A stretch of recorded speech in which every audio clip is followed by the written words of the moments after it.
And good morning, afternoon, and evening, wherever you are. Welcome to December 2022 episode of ACMS's Virtual Speaker Series. Today we have as our guest speaker, Ms. Tsermaa Nyamdavaa, who is a native of the Ultitsom Urhangai province of Mongolia. She has a bachelor's degree in public administration from the School of International Relations and Public Administration, and a master's degree in business administration from the School of Business of the National University of Mongolia.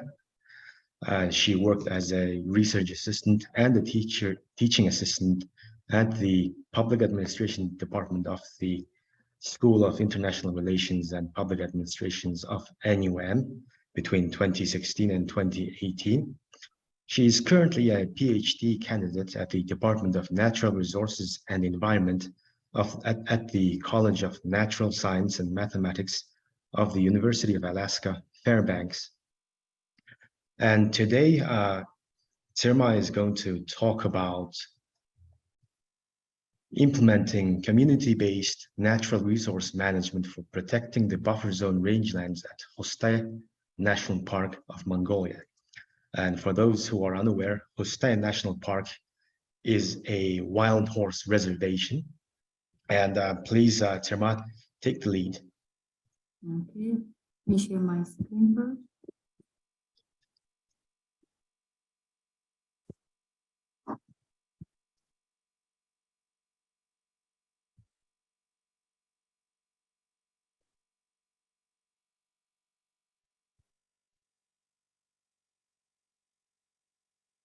Okay, hello everyone. My name is Tsermaa Nyamdavaa. I'm a Ph.D. candidate at the University of Alaska Fairbanks in the Natural Resources and Sustainability Program. Today, I'm going to present preliminary results of my research. For this presentation, I'm going to talk about these topics. These include introduction, research design, preliminary results, and preliminary conclusion. First, I wish to introduce my research topic. I'm currently completing research on the implementation of community-based natural resource management principles within the buffer zone at Hustai National Park, Mongolia. Let me now provide everyone with a basic understanding of community-based natural resources management. Community-based natural resource management is an approach used to manage natural resources. The approach of community-based natural resources management has been used for the management of natural resources such as wildlife, forests, fisheries, water resources, coastal resources, rangelands, and even protected areas. According to Hermitage, the community-based natural resource management is a mechanism to address both environmental and social economic goals and to balance the exploitation and conservation of valued ecosystems. Moreover, the users of natural resources are capable of avoid overusing and degrading natural resources by establishing rules that are collectively designed, monitored, and enforced. Before moving to the next section, I would like to provide a definition of hoarders. In Mongolia, basically hoarders are people who live on the rangelands as pastoralists and live a nomadic life and raise animals such as horses, sheep, goats, camels, and yaks. Now I wish to describe the primary community-based natural resources management guidelines that are used for managing natural resources that has common users. Elinor Ostrom developed 8 principles for successfully managing natural resources by a community of common users. Milliner Ostrom believes that following 8 principles can enable local communities to achieve sustainable use of nature resources. And the first principle is clearly defining boundaries. Specifically, the boundaries of nature resources must be clearly defined. Also, the individuals or groups who have right to use the nature resources must be clearly defined. Second principle is rules for using and protecting nature resources must be conform to local needs and conditions. And third principle is the individuals, groups relied on nature resources and affected by the rules for managing nature resources must participate in making and modifying rules. The fourth principle is about monitoring. How nature resources used must be monitored. Also, the individuals or groups behavior on using nature resources must be monitored. The fifth principle is that there must be an appropriate sanction for individuals or groups who are violating rules for managing nature resources. Sixth principle is related to conflict resolution method. Conflict resolution methods must be developed and used for resolving conflict. And seventh principle is users' right to develop the rules for managing nature resources must not be affected by outside organizations.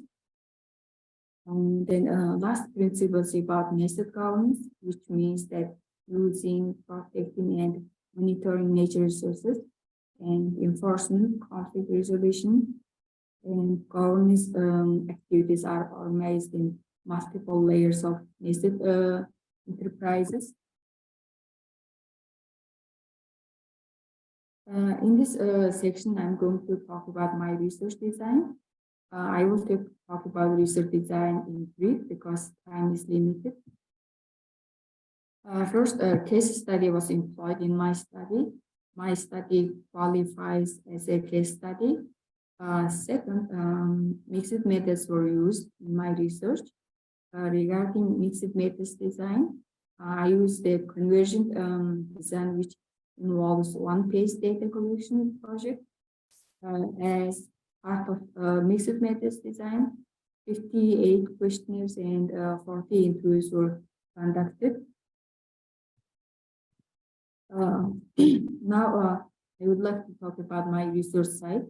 My research site is Hustai National Park, which is one of the national parks in Mongolia. The Mongolian government declared Hustai National Park as a specially protected area in 1993, which was 1 year after the initiation of reintroduction project of the Prizwasky horses to the Hustai Noro. And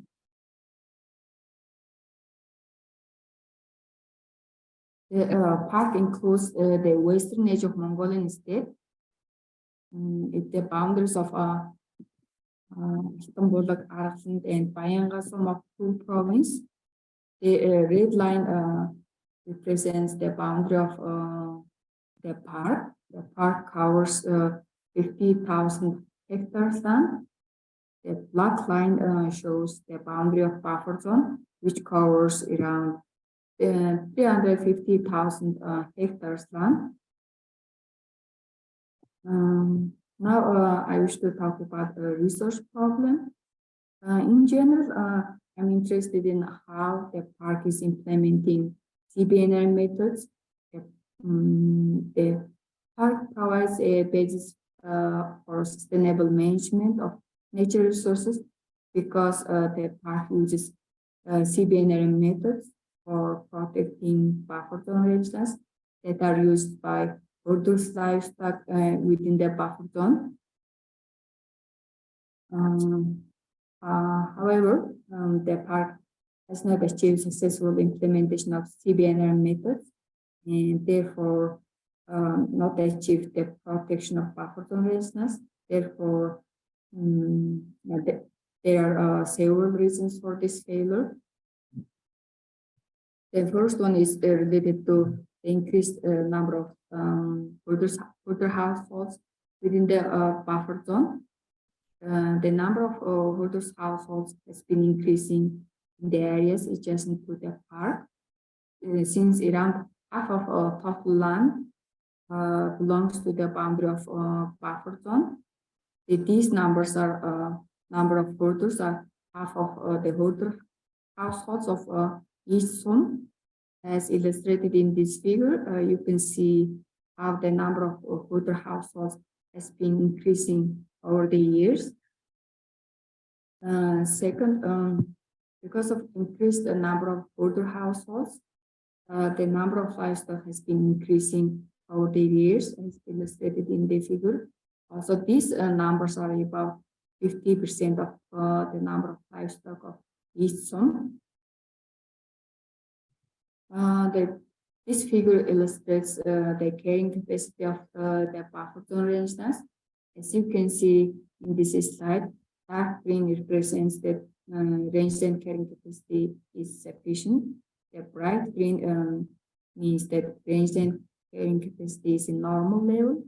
Yellow shows that rangeland carrying capacity has exceeded by between 1 and 3 times. Orange color represents that rangeland carrying capacity has exceeded by between 3 and 5 times. And lastly, red describes that rangeland carrying capacity has exceeded by more than 5 times.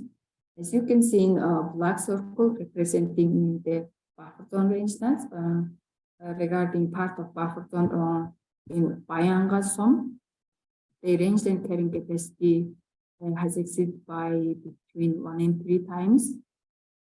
In the part of buffer zone of Arland zone, it has exceeded by 3 and 5 times. In part of buffer zone in Astambolon zone, it's in a normal level.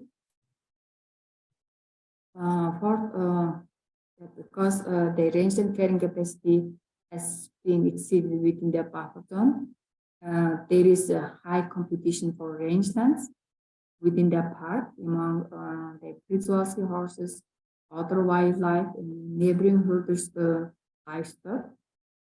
As you can see, yellow represents Prizewalski horses, and orange represents red deer. The plus sign shows herders' winter camps. Blue represents livestock. In this figure, you can see how livestock is entering to and grazing in the boundary of the park. Now I would like to move to my research questions. My research is guided by the following questions. The overarching question is addresses the core ideas and enduring understanding of my research topic. My overarching question is, how have CBNRM principles been implemented at the buffer zone of Hustai National Park?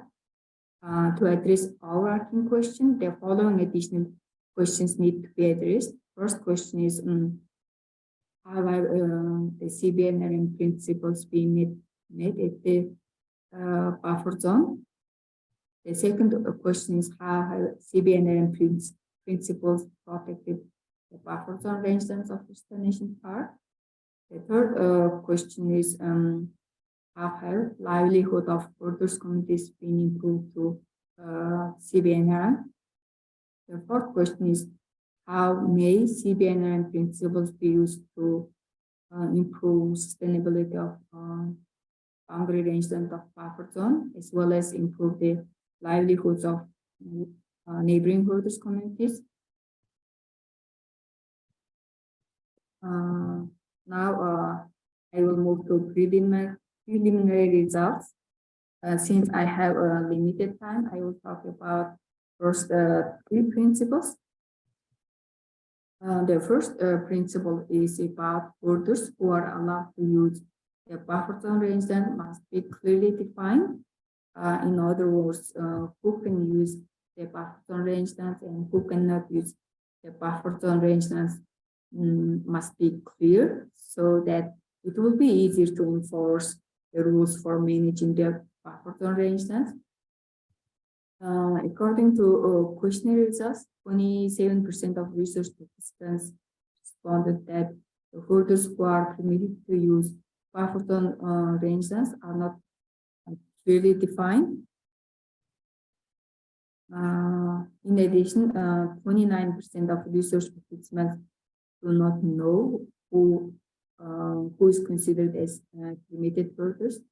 So these response rates suggest that it might be challenging to enforce buffer zone rangeland rules, which is a critical element for successful CBNRM, because more than 50% of research participants do not know who is permitted to use the buffer zone rangeland.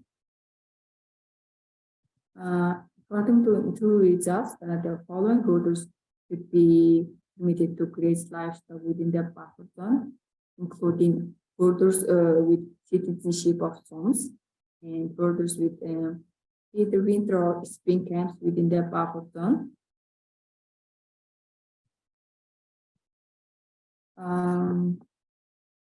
But additional holders are grazing their livestock within the buffer zone. For instance, holders from other zones of Cook province and holders from different provinces through after movements. Some of you might not know about after movements. After movement is a rapid and typically long distance movement taken by a herder seeking better pasture during a drought or to escape bad weather or poor forage during a drought, which is a winter disaster. Interview and document results show that it's possible to permit new herders into the buffer zone. Specifically, the herders group, citizen representatives of PAC and governor of some have authority to permit new herders into the buffer zone.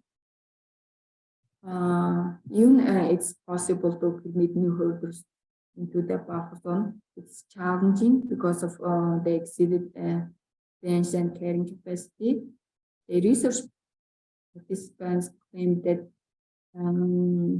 range and carrying capacity has exceeded because of following reasons.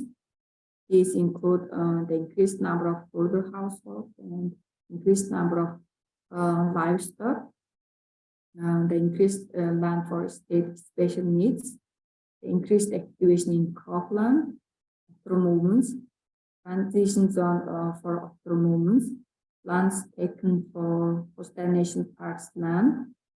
Therefore, holders and local governments intend not to have additional holders.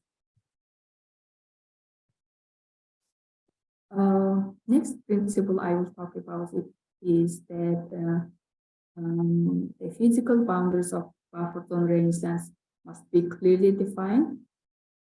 The boundary of buffer zone was defined by the administration of park in collaboration with the governor's offices of and Ayanga zones in accordance with Mongolian law on buffer zones of specially protected areas. Furthermore, submission of boundaries of the park's buffer zone proposal was approved in 2001 according to ministerial decree.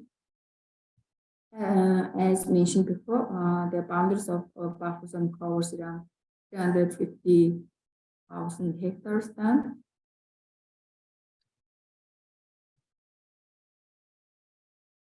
In this is that I will talk about questionnaire and interview results. In questionnaire results, 76% of research participants responded that the boundaries of buffer zone ranges are clearly identified on the paper. However, more than half of the research participants claim that they do not know and are not sure about where exactly the boundaries of buffer zone rangelands exist on the ground.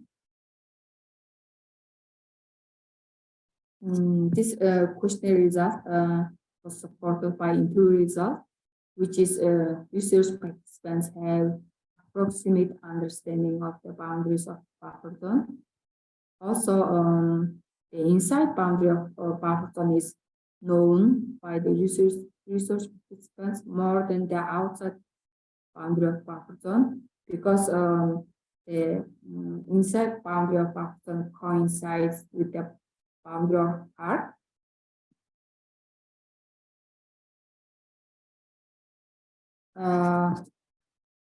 Moreover, it was determined that herders are grazing their livestock in areas they were not supposed to graze, particularly within the boundary of park. It's because 127 winter camps with approximately 170 herders households and around 90,000 livestock exist around the park.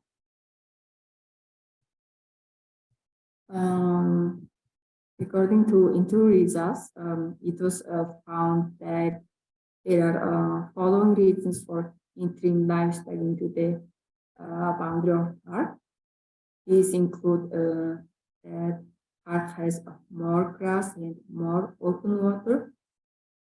Also, most of the time, horses and yaks enter to the park, especially during the winter and spring, because during that time, livestock needs more food due to coldness and snowstorms.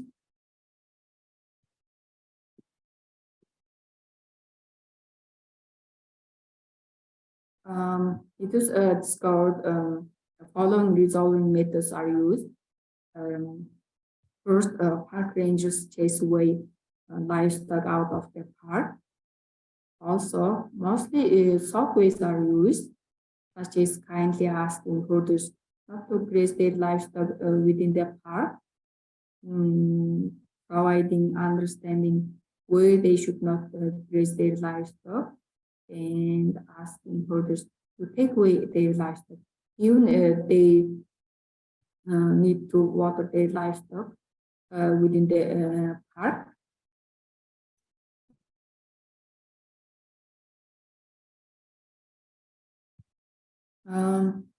Next principle I will talk about is rules for using and protecting the buffer zone rangeland must be conformed to local needs and conditions. As mentioned previously, local governments and herders intend not to permit new herders into the buffer zone. However, they face challenges because of the Constitution of Mongolia. In the Article 16 of the Constitution of Mongolia, it states that citizens of Mongolia have right to freedom of movement and residence within the country, to travel and reside abroad, and to return to motherland. The guarantees provided in the Constitution of Mongolia may have negative impacts on the current buffer zone rangeland, whose carrying capacity has already been exceeded, by giving people a right to freely move and reside within the buffer zone, also nationwide.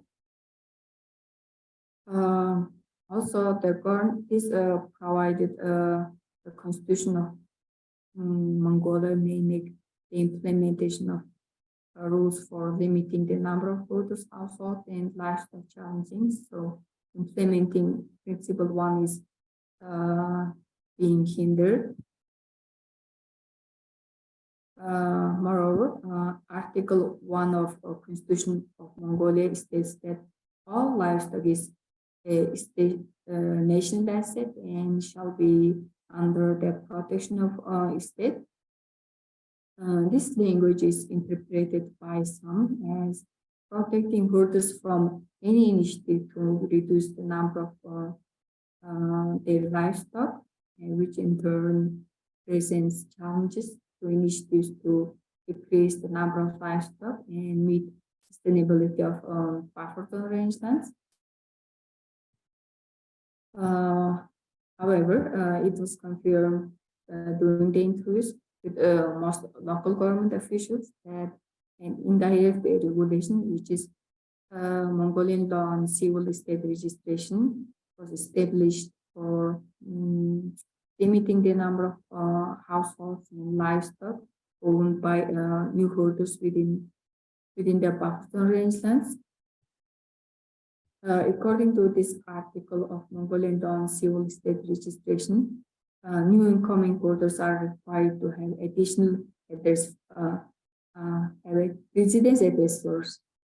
To obtain a residence address, in this case of holders, winter or spring camps, the request of new holders interested in moving to and residing in, as well as possessing winter or spring camps within the buffer zone, must be discussed by members of the holders communities and citizen representative board of parks.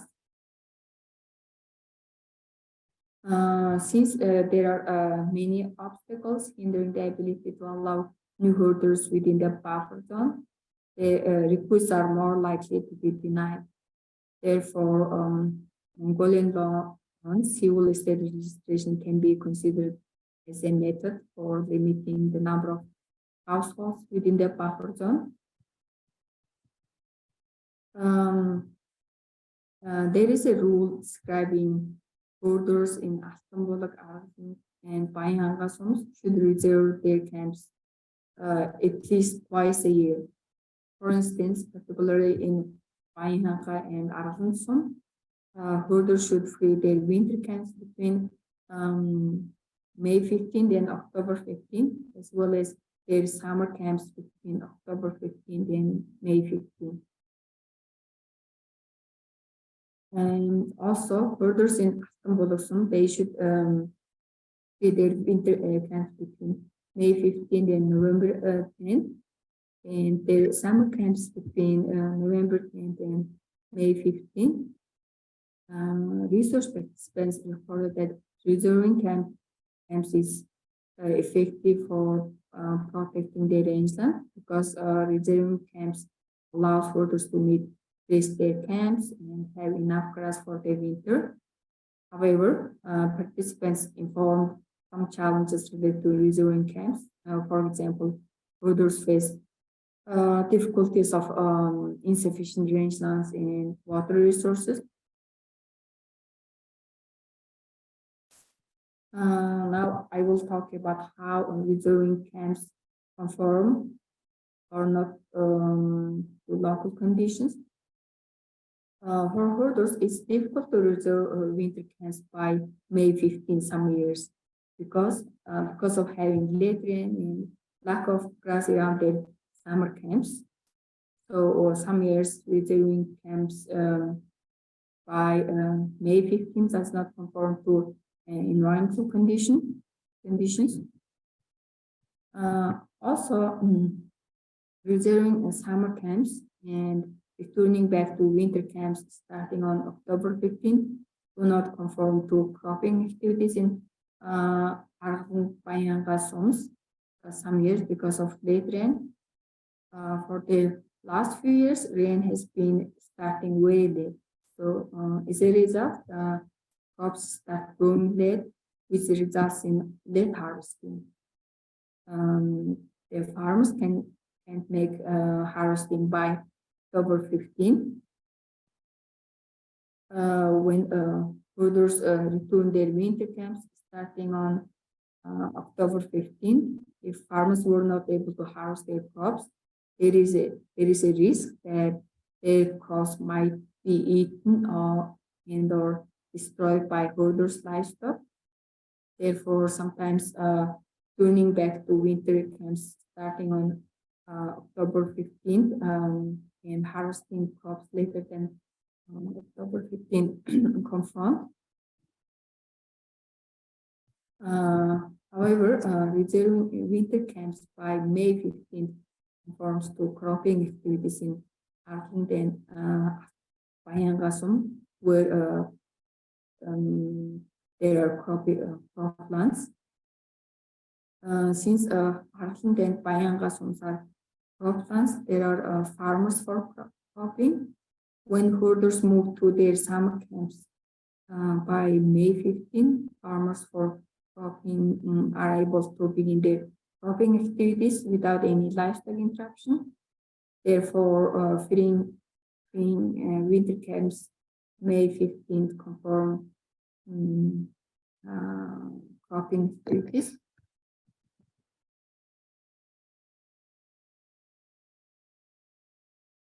Now I will talk about preliminary conclusion.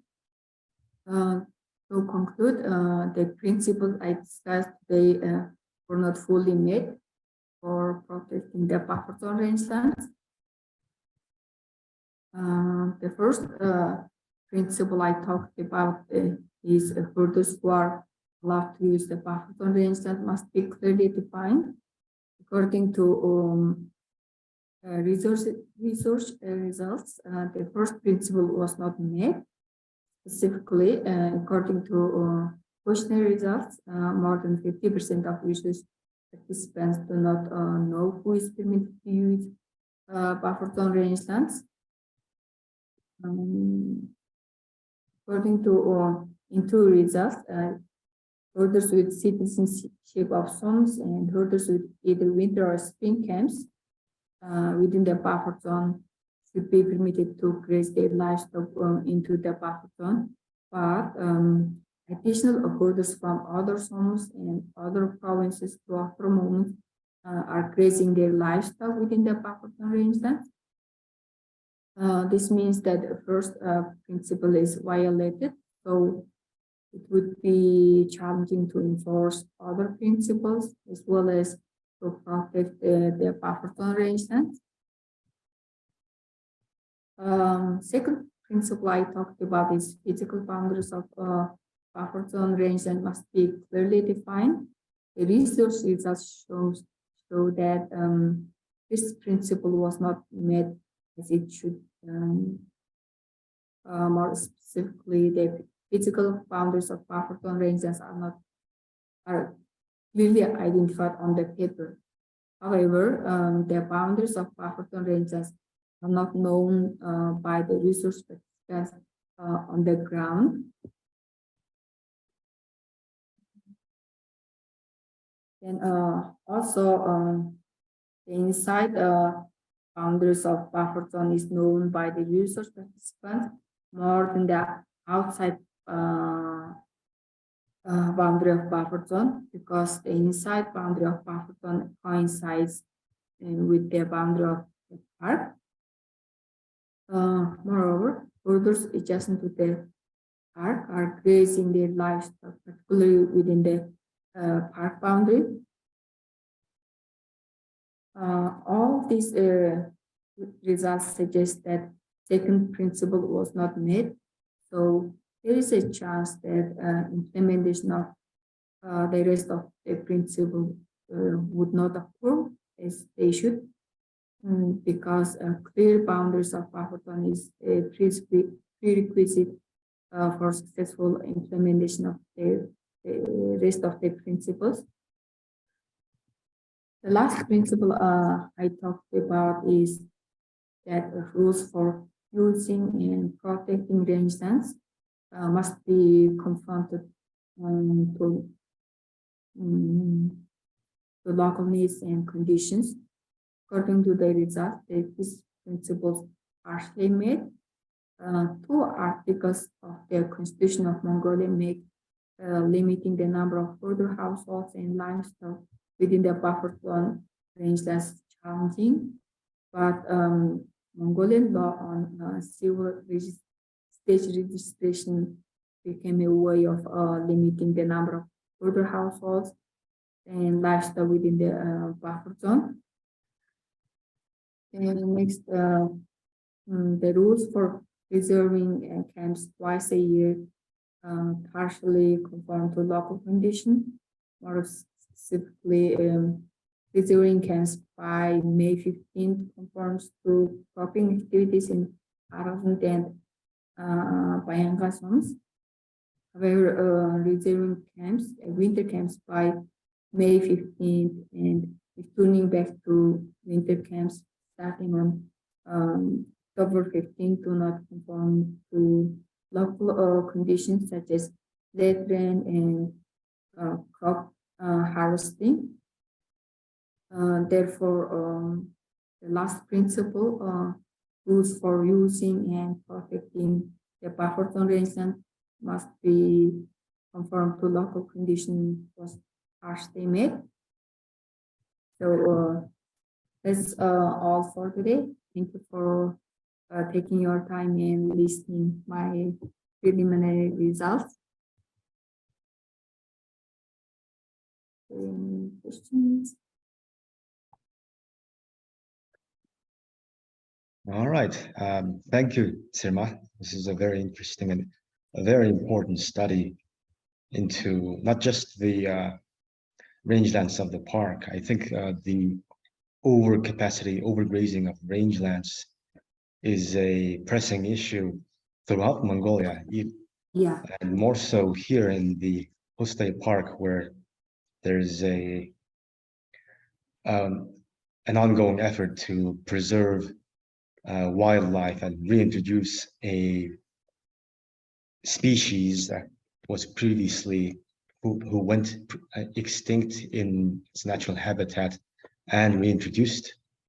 So this is this research should inform the next policies. That's my 2 cents on the research. Now, if the audience has any questions, the microphone is open. You may raise your hands and ask your questions. I think in the chat we have a question from Daniel Miller. Well, first of all, he comments on the importance of this research and stresses that land grazing in the rangelands is overcapacity in many areas of Mongolia. And Daniel Miller would like to contact you to further discuss this topic. Oh, sure. So we can send your email to the chat. Does anyone have a question? Any other question?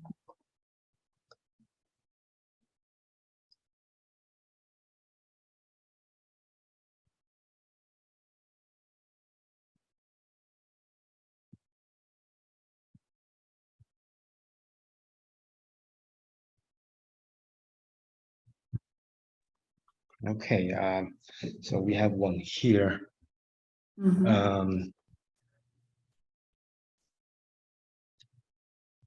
So a lot of the herders, local people seem to know the inner boundaries of the buffer zone, and the research mentions that a lot of the herders who live adjacent to the actual territory of the national park graze their livestock within the national park. Is there any problem with wildlife, like is perhaps there's conflict with wild horses kind of competing for domesticated horses? So I think this is a question about wild horses mating with domestic horses.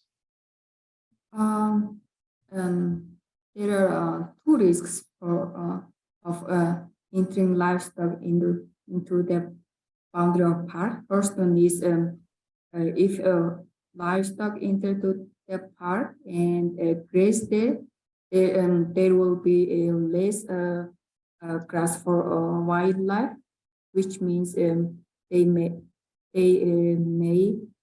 face difficulties of lack of food. If it continues for a long time, it threatens the sustainability of wildlife at Hustai National Park. Second, if domestic horses enter to the park and graze there and get together with persuasive horses, there is a risk of interbreeding. So it will threaten the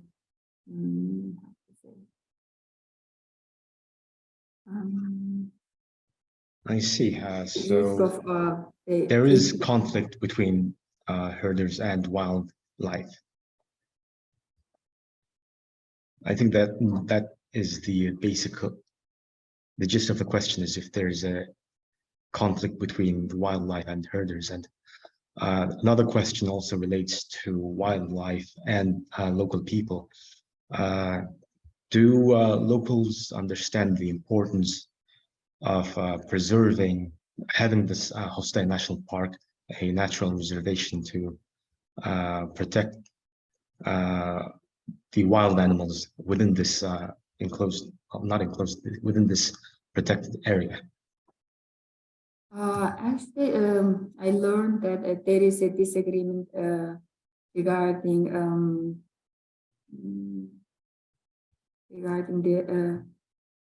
the conflict between herders and the park.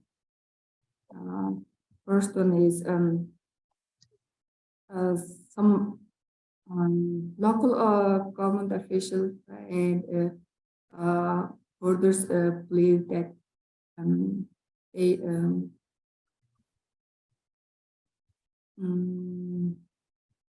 they would have used the land for Hustai National Park if the land was not taken for the Hustai National Park. But the park officials believe that if the land for Hustai National Park was not taken, the land could have been overgrazed already, like the Buffer Zone rangeland, whose carrying capacity has been already exceeded. I see. So the authorities and the conservationists know the value of having this national park protected. We have a question from Wu Chuyan. I'm sorry if I mispronounced your name. So the question reads, pardon me that I do not have a very good understanding of the local context, but I am wondering how to engage herders and stakeholders in upcoming strategies and approaches in order for balancing the herders' economic income from raising livestock and maintaining the sustainability of the grassland regions. So how to engage with herders and stakeholders about the strategies. It seems like there is no integrated strategy for limiting the number of livestock and protecting the rangelands. Actually, the national government supports the increased number of livestock. For example, when the number of livestock is increased, the government is very proud of the increased number of livestock. Also, the national government awards herders with more than 1,000 livestock. So national government, this means national government is not developing or planning anything for protecting the rangelands for the long term. And during my research, I learned that there should be some national plan for how to achieve sustainability of rangelands. I mean, it nationwide. So in actuality, there's a state approval and promotion for herders to have more livestock. Yeah. So they reward people, or they award people with some kind of recognition for having more than 1,000 head counts of livestock. Yeah. So this also, is my. Also, Go ahead, there is please. no rule for limiting the number of livestock. So therefore, herders are increasing the number of livestock. Also, it's difficult for herders to not to increase the number of livestock, because the livestock production is very cheap in Mongolia. So if the more livestock they have, the more income they will earn. The livestock is just only the source of their income. So in fact, not only the government encourages breeding more livestock, the more livestock they have, the more money they make. There is a clear economic incentive for having more of the type of animal they are raising.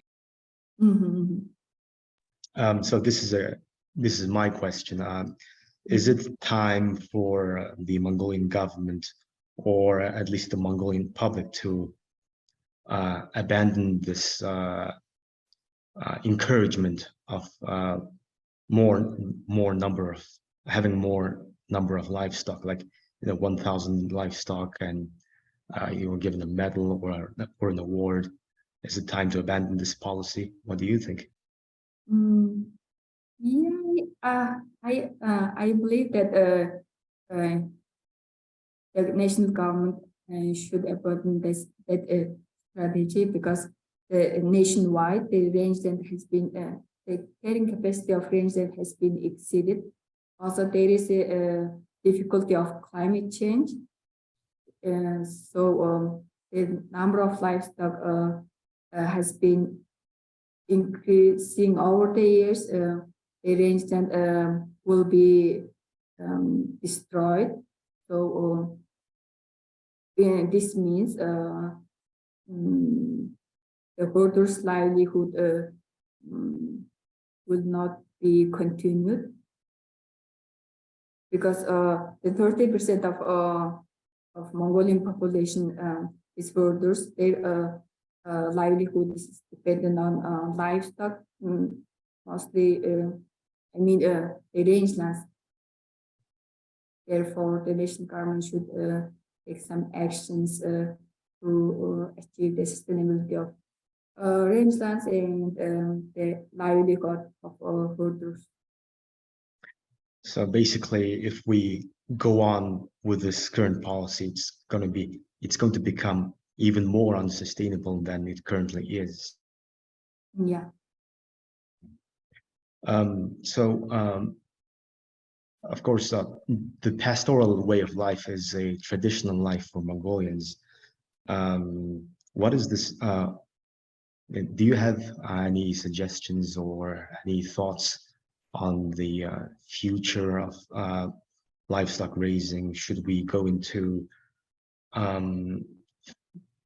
intensive farming, as it is called in Mongolia, or perhaps factory farming, as it is known in America? I believe as a result of my research, the participants believe that the herders should have intensive farming instead of the regular livestock husbandry,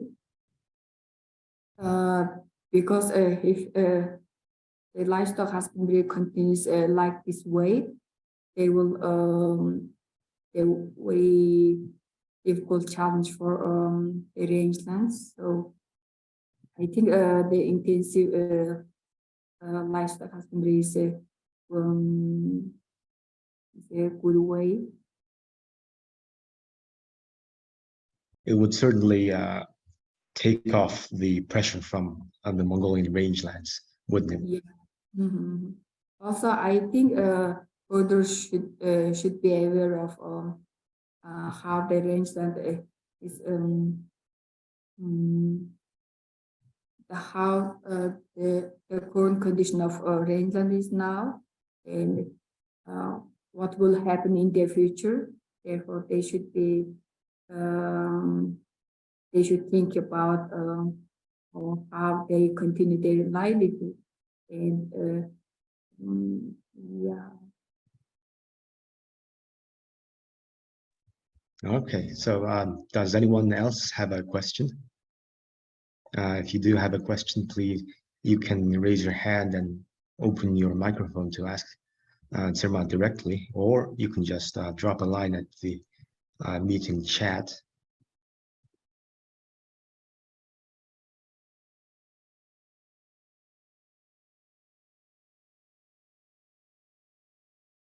Well, then it looks like we don't have any more questions. So I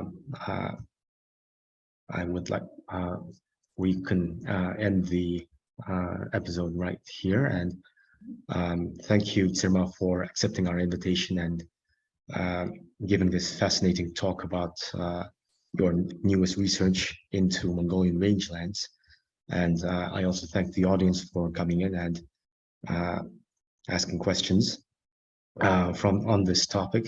Certainly, rangeland issues has been a pressing issue for a very long time, and we have seen news reports of saying that the rangelands are in overcapacity and in danger, but so far we don't see any concrete action from any of the governments, and it's usually business as usual, encouraging more and more livestock, and in some cases a type of livestock that is actually in the long term harmful to the rangelands as well, like cashmere goats.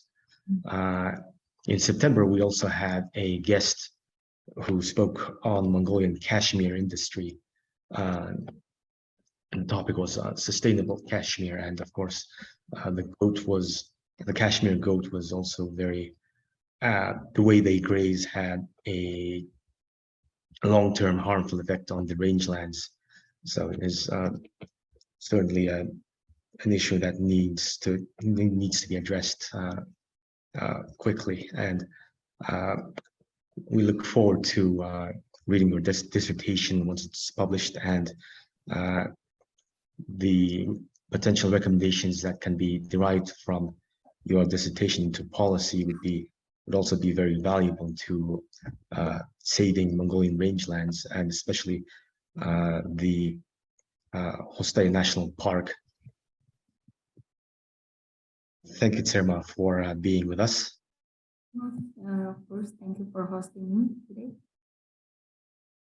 All right, everyone, have a happy new year. Today is December 27th, only 4 days away from the 2023. So we wish you the happiest of the new year, Merry Christmas and Happy Hanukkah, Happy holiday season.